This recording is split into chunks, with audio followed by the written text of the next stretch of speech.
Sir 4000 சதுர kilometre பரப்பை சீனா ஆக்கிரமித்துள்ளது அப்படிங்கிறது ராகுல் காந்தி இன்னைக்கு சொன்ன விஷயம் கிடையாது. இதுக்கு முன்னால அருணாச்சல பிரதேசத்தினுடைய பாரதிய ஜனதா கட்சியினுடைய ஒரே ஒரு எம்பி, அவர் பேரு தபீர் கவு, அவரு பார்லிமெண்ட்ல இதை பேசியிருக்காரு. சரிங்களா? ஆனா திட்டவட்டமாக அதை இன்னைக்கு ராணுவ அமைச்சர் மறுத்திருக்கிறார். அவர் மேல உரிமை மீறல் பிரச்சனைய பிஜேபியினுடைய நிஷிகாந்த் துபே இல்ல நிஷிகாந்த் துபே அவர் கொண்டு வந்திருக்காரு. இவர் தான் நம்ம இவங்க மேலையும் கொண்டு வந்தாரு, மஹுவா மொய்த்ரா மேலையும் இவர் தான் கொண்டு வந்தார். முக்கியமாக பேசிய விஷயங்களை எல்லாம் அதெல்லாம் ஒரு ஓரம் தள்ளி வச்சுட்டு ஏதோ தேசத்துக்கு எதிராக பேசிட்டாரு அப்படிங்கிற மாதிரியான ஒரு பிம்பத்தை கட்டமைக்க இது பண்றாங்களா, இல்ல இதுதான் இவர்களுடைய யுக்தியா? திரு ராகுல் காந்தி அவர்களுடைய பேச்சு வரலாற்று புகழ்மிக்க ஒரு பேச்சு. ஓகே, அது மட்டுமல்ல, ஆதாரபூர்வமான பேச்சு. ஆதாரங்களை முன்னெடுத்து வைத்துதான் அவர் பேசினார். இந்த 4000 சதுர கிலோமீட்டர் என்பது நீங்களே சொன்ன மாதிரி, துரைப்பாண்டி அவர்கள் சொன்ன மாதிரி நாசா மூலமாக பல நேரங்களில் இதை பேசியிருக்கோம்.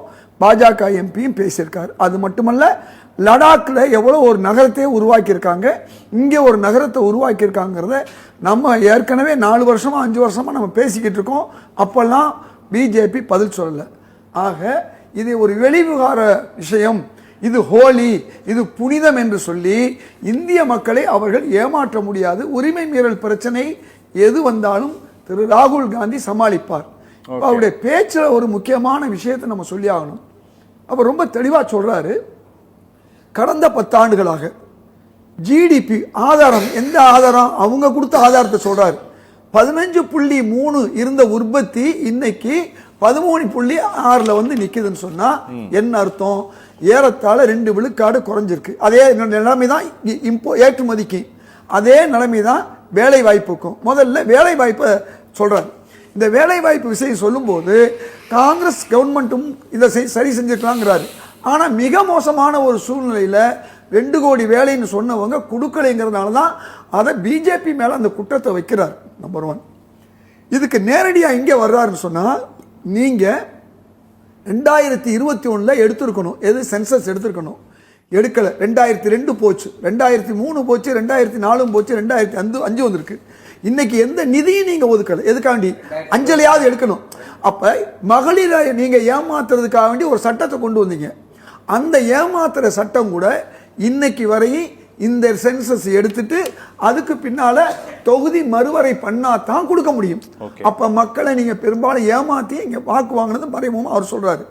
இப்ப இன்றைக்கு தெலுங்கானாவில் எடுக்கப்பட்டதுல இருந்து அது இந்தியா முழுக்கும் அதனுடைய கணக்கை சொல்றாரு. ஏறத்தாழ 90 விழுக்காடு மக்கள், அந்த 90 விழுக்காடு இந்து மக்கள். அதுல பெரும்பாலும் 80 விழுக்காடு யாரு? 80 விழுக்காடு 90 இந்து மக்கள். இந்து மக்களுக்கு எதிராக அவருடைய அதிகாரம் போயிருக்கு, அவர்களுக்கு கிடைக்க வேண்டிய செல்வம் போயிருக்கு, அவங்களுக்கு கிடைக்க வேண்டிய நிதி போயிருக்குங்கிறத அழகா ஒரு உதாரணத்தோட ஏற்கனவே சொன்னாரு.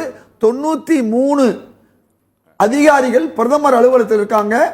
அதுல 3 பேரை தவிர 90% இந்துக்களா இருக்கக்கூடிய ஓபிசியோ எஸ்சியோ அதாவது தலித்தோ யாரும் இல்லை என்பதை தெளிவா அவர் சொல்லியிருக்காரு. இன்னைக்கு வரை அதுக்கும் பதில் சொல்ல. ஆக உண்மையிலே உரிமை மீறல் கொண்டு வந்திருந்தா எதுக்கு கொண்டு வந்திருக்கணும்? அன்னைக்கு கொண்டு வந்திருக்கணும். சரி, இது ஒரு பக்கம் இருக்கட்டும். இப்ப அவர் சொன்ன ஒரு விஷயம், நீங்களே சொன்ன மாதிரி எதை காமிக்கிறாரு? செல்போனை காமிக்கிறாரு. இது இன்னைக்கு மேனுஃபேக்சர் ஆயிருக்கணும். ஆரம்ப காலத்தில் நம்ம எப்பவுமே அசம்பிள் பண்ணலாம், ஒரு நாட்டில இருந்து வாங்கி அசம்பிள் பண்ணலாம். அந்த எண்ணிக்கை குறைஞ்சிக்கிட்டே வரும். 6 பொருள் வாங்கி அசம்பிள் பண்ணா பிறகு 2 இங்க தயார் பண்ணும், 4 கொண்டு வரலாம், அப்புறம் 4 இங்க தயார் பண்ணும், 2 கொண்டு வரலாம். இதுதான் அசம்பிளிங். எனக்கு இந்த துறை எனக்கு தெரியும். நான் சைனாவுக்கு பல முறை போனவன். அதுவும் என்ன சொல்ல போனா, நாமும் கற்போம் சீன மந்திரம்னு ஒரு கட்டுரை எழுதினேன். அது உலக அளவில் புகழ் பெற்றது. காரணம், அந்த நான் சொல்றது 80களில் எழுதினேன். அன்னைக்கு நான் பின்னோக்கி இருந்தோம். அப்பதான் ராஜீவ் காந்தி சொன்னாரு, நாம் மேற்கு திரும்புவதை விட கிழக்கே திரும்ப வேண்டும் என்று சொன்னார். அதைத்தான் அழகா ராகுல் காந்தி இன்னைக்கு என்ன சொன்னார் தெரியுமா?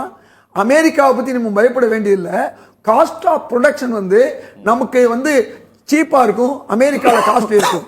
ஆனா சைனா அப்படி இல்லை. சைனா நம்மள மாதிரி ஒரு நாடு. இந்த 10 வருஷமா நீங்க செய்ய தவறியது இன்னைக்கு சோலார். இன்னைக்கு சோலார் பேனல் எங்க வாங்கிட்டு இருக்கோம்? அன்னைக்கு சோலாரை வாங்கியிருக்கலாம். இன்னைக்கு சோலார் எந்த செஞ்சிருக்கணும்? இங்க செஞ்சிருக்கணும். இப்ப கொஞ்சம் தான் ஆரம்பிச்சிருக்கீங்க, முழுசா ஒன்றும் ஆரம்பிக்கல. நீங்க செஞ்சிருந்தீங்கன்னா பல்லாயிரம் கோடி நம்ம சோலார் இறக்குமதி பண்ண வேண்டியதில்லை. ரெண்டாவது ட்ரோன், அதுக்கு அழகா ஒரு உதாரணம் சொல்றாரு. இன்னைக்கு யுக்ரைன் ரஷ்யா வார்ல நடக்கக்கூடிய விஷயத்துல ஒரு சாதாரண பேட்டரி, சாதாரண மோட்டார், இதுதான் இங்கே வேலை செய்யுது. நாம ஒரு காலத்துல இங்கே நாம கோயம்புத்தூர் உட்பட மோட்டார் வந்து உலகத்துக்கு ஏற்றுமதி பண்ண நாட்டில் இன்னைக்கு என்ன பண்ணிட்டோம்? அதே கோயம்புத்தூர்காரங்க சீனாவில் இறக்குமதி பண்ணலான்னு இவங்க அனுமதி கொடுத்ததுனால மோட்டரை இறக்குமதி பண்ணி இன்னைக்கு விற்கிறாங்க. இதுதான் இன்னைக்கு நிலைமை. அது அழகா சொல்றாரு அவரு. அது மட்டுமல்ல, உங்களுக்கு இந்த பேட்டரி விஷயங்கள், இது நாம் தயார் பண்ண வேண்டிய விஷயங்கள் தயார் பண்ணனால என்ன ஆகுது தெரியுமா? நம்முடைய பணம், நம்ம வாங்கக்கூடிய பொருள்ல ஒரு பகுதி சீனாவுக்கு வரியா கட்டுறோம், இங்க வரியா கட்டுறோம், இங்க வரியா கட்டுறோம். சீனாவுக்கு ஒரு பக்கம் வரியா கட்டுறோம், இந்த பக்கம். அதுக்கடுத்து ஒரு அருமையான விஷயத்தை சொல்றாரு. இந்தியாவை பொறுத்தவரை நமக்கு கன்சம்ஷன், நுகர்வு அதிகம். இன்னைக்கு என்ன ஆச்சுன்னு சொன்னா, ஒரு மகேந்திரா, ஒரு டாட்டாவுடைய பல பல நிறுவனங்கள், அதே மாதிரி வந்து பல்வேறு நிறுவனங்கள் பேரை சொல்லி இவர்கள் எல்லாம் தயாரிப்பில் இன்னைக்கு இருக்கிறாங்க, தயாரிப்பில் ஈடுபடுறாங்க. ஆனா நுகர்வுல வந்து அதானி அம்பானியும், அதாவது பெட்ரோல் குரூட் ஆயில வாங்கி சுத்தம் பண்ணி தான் கொடுக்குறாங்க. அதே மாதிரி அதானி எல்லா பொருள்களையும் இம்போர்ட் பண்ணி வாங்கி விற்கிறார். அது நிலக்கரியா இருக்கட்டும், எதுவா இருக்கட்டும். இப்படிப்பட்ட ஒரு நிலைமைக்கு இந்தியாவை தள்ளப்பட்டதுக்கு என்ன காரணம்? அதாவது தான் வேணும். அதுக்கு தான் சொல்றாரு. நீங்க ஒரு வார்த்தை எப்படி சொல்றாரு? பிரதமர் மோடி கொண்டு வந்த மேக் இன் இந்தியாங்கிற அந்த திட்டங்கள்ல தான், ஆனா அது ஃபெயில் ஆயிடுச்சுங்கிறாரு. ரொம்ப தெளிவா சொல்றாரு அவரு.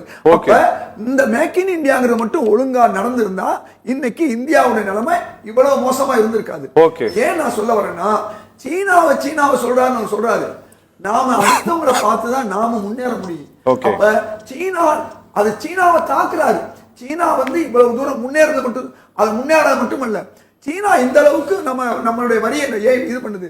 3 மடங்கு நாம சீனாவில இருந்து இறக்குமதி பண்றோம். 2014 இந்த 10 ஆண்டுகள்ல 3 மடங்கு நம்ம இம்போர்ட் பண்ணலாம். அப்ப நம்ம ஊர்ல உள்ள ப்ரொடக்ஷன் தொழில் அவுட் ஆயிடுச்சு. அப்ப நாம கட்டக்கூடிய வரி யார் யார் கட்டுறோம்? எப்படி நிலக்கரிய ஒரு பங்கு இந்தோனேஷியால வாங்கி சிங்கப்பூர் கம்பெனியில பேரை மாத்தி இந்தியாவுக்கு கொண்டு வரும்போது 2 மடங்கு ஆக்கி, இன்னைக்கு ஒவ்வொருவர் மின்சாரம் கட்டும் போது மோடி அவருடைய நண்பரான அதானிக்கு ஒரு பங்கு ஒவ்வொரு இந்தியனும் மின்சாரத்துக்கு. இது மாதிரி நீங்க டாக்ஸ் கட்டுறது இந்தியாவுடைய ஜிஎஸ்டி மட்டுமல்ல, இப்ப வெறும் ஜிஎஸ்டி வாங்குற ஊரா போச்சு இந்த ஊரு. ஆனா ப்ரொடக்ஷன்ல வரியை வாங்கக்கூடியது நாம் ஒவ்வொருவரும் சைனாவுக்கும் வரி கட்டுறோம் அப்படிங்கிற உண்மையை இன்னைக்கு எடுத்து உரைச்சிருக்காரு இந்த உலகத்துக்கு. இன்னைக்கு அது மட்டும் சொல்ல, இன்னைக்கு இந்த இளைஞர்கள் புரிந்து கொள்ள வேண்டிய விஷயம், இந்தியர்களுடைய வேலை வாய்ப்பு இன்னைக்கு பறிபோய் இருக்கிறது என்பதுதான் தெளிவா சொல்லியிருக்கு.